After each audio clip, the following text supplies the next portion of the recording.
Hello everybody, my name's Hanny and this is for fish. Fun fact about fish, starfish aren't even fish because they don't have blood or even a brain. They're more like plants. Talk about an identity crisis. Today, we're going to talk about one of my favorite games, The Legend of Zelda Breath of the Wild on Nintendo Switch, and more especially my favorite locations in this massive game. There are so many places to choose from, so don't expect my ranking to be exact. So let's get into my top 10 favorite areas in Zelda Breath of the Wild. Number 10. Dig Dog Suspension Bridge is one of the many epic bridges in Breath of the Wild.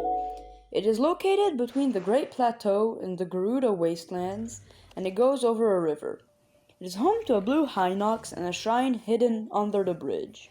The bridge is a perfect transition between the ancient and rustic plateau and the mobful Gerudo Desert Wastelands. The Hinox is also a good challenge for the player that wants to go to Gerudo Town and beat the Divine Beast for the first time. I prefer this bridge over all the others for two reasons. The first is the scenery. The tall mountains and cliffs makes you feel tiny, and the Great Hinox helps enforce that effect. The second reason is the bridge itself. The small islands that are connected together suit very well the giant aesthetic this bridge creates.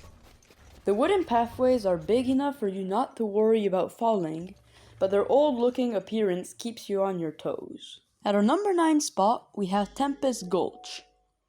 This place is located between Akala and Death Mountain. It is a majestic pathway that leads you to Skull Lake, where you can find Kilton for the first time. At the south of it, you'll find a Lionel and two massive spikes. The path feels like a huge cave.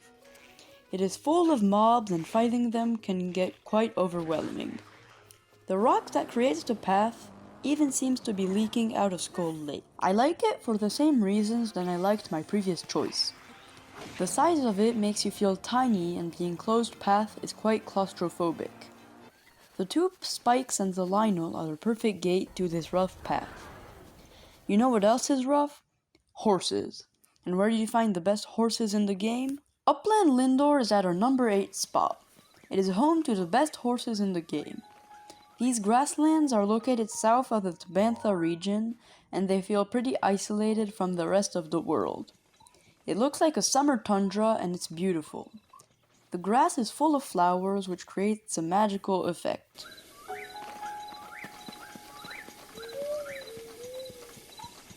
Number 7 is the Gerudo Summit. Not many people seem to talk about the Gerudo Highlands because of how bare they are, though the Gerudo Summit is actually quite cool. No pun intended. You'll find a long trail in the ground that operates as a path to lead you towards a fierce Lionel. It's also where you can find the mysterious 8th Heroine's sword. I like the fact you can't see much of the world from up there, so the fight against the Lionel feels special. The giant sword is very mysterious, and the path looks pretty cool. Our last location was quite dangerous, but not as much as number 6. Jokozu River is in the heart of the Farron region. It leads you to the Spring of Courage, where you can find a praying statue. The place is infested with yellow Lizalfos that are a nightmare to fight. The atmosphere is in fact quite electric.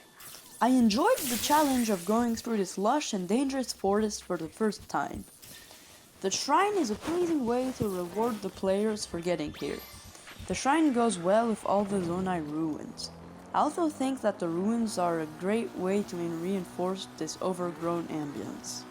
Lonairo Promenade is halfway into our classment, and it's totally worthy of its position. It's a crossroad at the east of the map in between Mount Lonairo and the Lonairo wetlands. It's a wet area where mobs, especially Lizalfos, thrive. The promenade has a lake in its center, and old-looking brick paths go around it. I enjoyed the ruined vibe it has and think it's a great place to stumble into. It almost overwhelms you with how big it is. The hidden shrine is also super cool. The Hyrule Castle docks are arriving safely at our number 4 spot. They are a hidden and spooky place beneath the Hyrule Castle. You can get access to it through a hidden shrine or behind a bookshelf in the Royal Library. The dark docks are pretty small but still cool. I think that the shrine and these docks are a great thing to find on your own. The creepy vibe of the castle seems to be perfect for this location. Torch lighting goes well with the shady port this must have been back when people were in the castle. The great flame blade waiting to be picked up from the ground also looks amazing in the darkness. At number 3 we have the Giza crater. It's not far from the Tabantha Tower and it's at the west edge of the world. It's quite big and you'll find a stone talus in its center. The talus seems to be the meteor that has caused this impact. I find it very interesting from a lore standpoint. Are talus aliens? How old is it? How would a stone talus have survived such an impact? These are all great mysteries, but something is for sure, our number 2 spot is crazy. At the far east of the map, you'll find Tingle Island, Ankle Island, Knuckle Island, and Davdi Island. These are 4 thin islands that will kill you if you dare to fall. They are connected with small bridges and you can navigate their cliff sides with other wooden platforms. If you are on them, you can have beautiful views on parts of Akela, Riss Peninsula, and the sea. You can even see Death Mountain in quite a dramatic way. It also has a nice wildlife reserve feeling to it that I appreciate. Animals are everywhere in the grass, but you can also find some mob settlements. Because of this, the islands are some of the best places to test your skills as a player. It's hard to navigate and the mobs can easily get the upper hand. It almost makes you feel like you have to defeat and explore this island before leaving or else you'll have wasted your time. Which is probably what the developers intended since they hid a shrine there. You know what else is hidden? Our number 1 spot is.